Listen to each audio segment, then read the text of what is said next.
हा बोला की. बोला की साहेब. आम्हाला तुमची बातमी मिळाली हा आणि हा त्याबद्दल तुम्ही जे शंभूराजे देसाई साहेब जे आहेत आमचे हा त्यांच्या संदर्भात बोलला. तुम्ही साहेबांकडून फोन आला होता मगाशी मला. हा तुम्हाला फोन आला होता.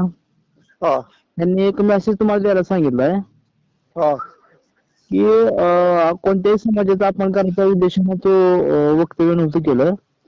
हा ते पिकेच्या संदर्भात होतं.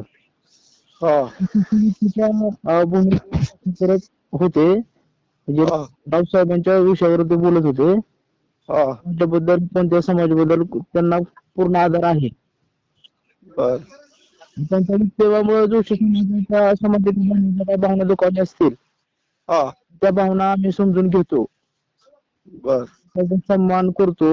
मात्र वक्तव्याचा संपूर्ण हेतू समाजाला लक्ष करणे नव्हता. बर वादविवादामध्ये अनेक उपमा व रूपकांचा वापर केला जातो. हा हा त्याने त्याच अर्थाने भाष्य केलं होतं. हा त्या समाजाच्या परंपरा व्यवसायाशी किंवा समाजाच्या प्रतिष्ठेशी संबंध जोडणे योग्य ठरणार नाही असं मला भोसले साहेब वाटतंय.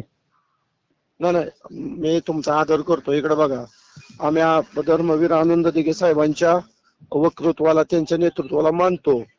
आता काय झालं माहितीये का, हा समाज हा गरीब अत्यंत आहे, याच्या विकासाचं बोलायला पाहिजे साहेबांनी. 100% बरोबर आहे. परंतु विशेषतः एका नेत्यावरती बोलत असताना ते बोलले गेले, ते समाजाला लक्ष करणं हा विषय त्यामध्ये नव्हता.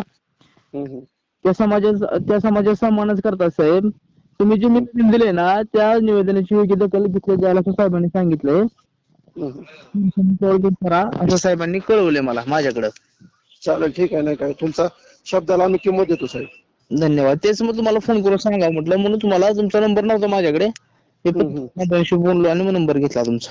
आज साहेबांची दिवशी मिटिंग घाला आम्हाला, आम्ही सांगतो आमच्या समाजाची व्यथा कथा, कसं जगतोय, कसं पिसतोय, काय त्रास आहे आम्हाला ते. तुम्ही साहेबांशी बोलतो आणि एक मिटिंग घडवून आणतो तुमची. चालेल, ठीक आहे. साहेबांची वेळ मिळावी असं एक पद्धतीने करून मिळलं बरं होईल. मग आम्ही ते साहेबांशी पाठवू, साहेबांना मग बोलूयात. हो चालेल सर, चालेल. थँक्यू. हो.